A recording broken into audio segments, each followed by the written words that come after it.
y a déjà quelques années. Mais il faut savoir que ce matériau, qui est de la clématite sauvage, j'œuvre avec cette matière depuis pas loin de 20 ans maintenant. Et là où je vis actuellement, je descends de chez moi, je peux ramasser la matière avec laquelle je crée. Donc déjà, ça c'est pas mal. Ça pousse sur les arbres, ça finit par être tellement envahissant que ça les étouffe. Le départ de ce travail de création a démarré par le fait que j'ai démêlé les arbres de ces lianes qui finissaient par étouffer les arbres.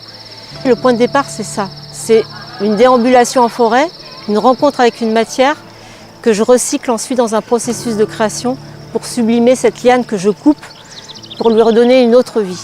Donc c'est vraiment le point de départ. Et là où je vis, je suis entourée de lianes en fait. Ça ne pousse pas dans l'eau, mais ça pousse à proximité de l'eau. Ça aime l'eau. Et c'est aussi, ça dépend de la nature des sols en fait. Je travaille sur des formes, je fais des parallèles entre la nature et l'humain. Et là, c'est vraiment une histoire qui a démarré avec mon fils il y a pas mal d'années sur des problématiques d'écoute. La création et l'art, pour moi, c'est un processus où je peux intégrer aussi des tas de problématiques diverses, que ce soit environnementales, humaines, qui me sont propres, aussi à mon histoire personnelle. Donc c'était vraiment une histoire de lien. C'est une manière de transposer des liens. Donc c'était une problématique à ce moment-là avec mon fils aîné, qui avait du mal à écouter ce que je pouvais lui dire. Je suis partie de son oreille au départ.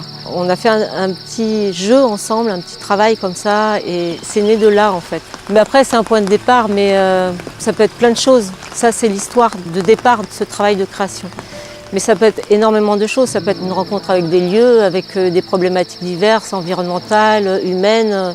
Donc il n'y a pas de frontières par rapport à ça. Cette histoire elle a évolué sur le fait d'imaginer que ça pouvait être aussi tout un réseau de sons et d'histoires qui pouvaient s'entremêler entre elles et du coup être aussi dans le silence finalement. Mais c'est toute une concentration de liens, de réseaux qui s'enchevêtrent autour de l'idée du son.